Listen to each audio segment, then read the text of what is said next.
thought I'd finally get around to updating everyone on what happened at AMCC round 2 at Hampton Downs. So we had a pretty good weekend actually. We did some testing on the Saturday as we've had a whole lot of new suspension put in the bikes, and so we got to get used to how they handled and the setup of the new suspension. Come Sunday, I was getting a bit more used to the bike and went out and qualified, and luckily didn't come last, second to last, but still that's one person behind me.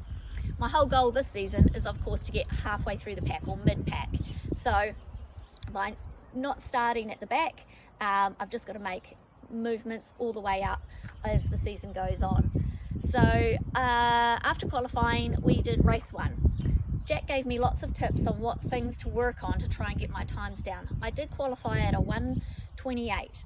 Previously on my R3, I had only done a 1:31 as my top time. I normally set about the 1:33. So to do a 1:28, I was really stoked because that's literally 5 seconds off my average time. Come race 1, I was pretty organised, pretty ready to go racing and excited. Finished race 1 and I achieved a 1:25 with doing what Jack was telling me to do. I was really over the moon. Thanks Jack, you're amazing. And hopefully we can continue to chop away at those times. Race 2, same thing, a 1:25. So now I know I can do it. I've just got to keep working on those things that he's given me to work on. Come race 3, we had a few little things. If you don't know, on the R3, I sit on the R3 and I'm right on my tippy toes, so it's very a delicate balance. I'm not even on the balls of my feet. I'm on my tippy toes because I'm quite short. So on the KTM, I cannot touch the ground at all. So I'm literally on the bike with one leg up and the other leg completely off the bike, which obviously causes the center of gravity of the bike to be slightly on a lean.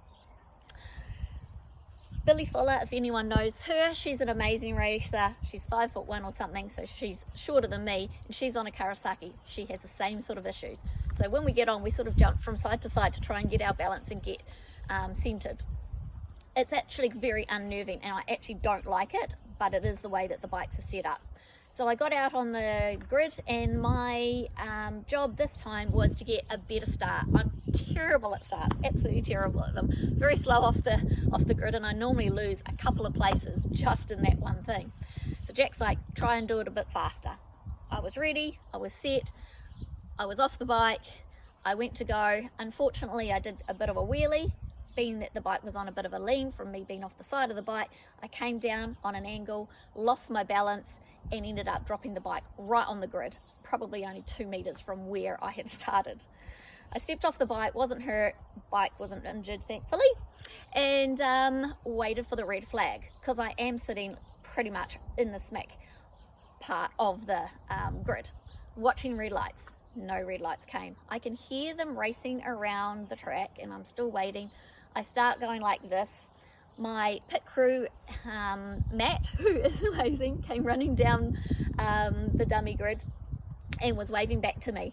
I actually wasn't sure what to do because normally we're told to get back behind the barrier and the marshals will come and get our bike.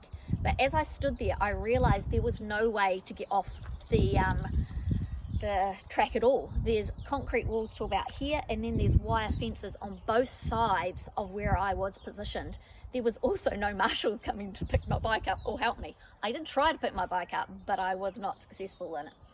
So now I'm going, waiting for that red flag, starting to get anxious because as I look over, I can see the racing is now coming down the Porsche Dipper. Now, if you know Hampton Downs, that's only the second to last corner before they come up the straight, and then they'll be right where I am. I'm starting to really freak out now because I know in the first 4 positions there is my teammate Cameron, there's my other teammate Hamish, there is Hayden, who used to be with D6M last year, and as I said, the amazing Billy Fuller. So all 4 of them are going to be coming up over that rise at full tit, and I'm going to be stuck somewhere in the track and my bike's on the grid. I took a deep breath and I'm like, still nobody's coming. I can now see them coming along the sweeper. I felt that the only thing I could do is try and get their attention to slow them down because I had nowhere to go and I certainly didn't want to cause any injuries or any crashes. due to my little mishap. So as they started coming up over the rise at full boom, I was doing this a lot and jumping up around. Luckily, all 4 of those guys saw me, braked, slowed down. By this time, the marshals had finally realised I was sitting on the track. They had red flagged down at that sweeper, which meant everybody else that was a little way back finally got the red flag and started filing off onto the pit area into the dummy grid. Thankfully, problem averted. Finally, some marshals came down, picked up my bike. Then I had to run up, get my bike re-scrutineered, had to run off to medics, get rechecked, run up to race control, get signed off, run back down to the garage, and by this time they had put the seniors out for their race. We were due back out. I was extremely sweaty, extremely stressed, and very rattled, but I had to get back on that bike and get back out there. So we did, got back out there. Now I'm sitting on the grid for the restart. I'm going through my head, please don't wheelie, please don't drop the bike, please have a good start. So much pressure. But anyway, I managed to get off from the start. I didn't drop it. I did end up doing a wheelie, which was not my intention, but I did race the race. Unfortunately, I was very fatigued and tired and stressed, so I was handling the bike not well. If you know racing, relaxed arms, no pressure through the handlebars makes for the best racing.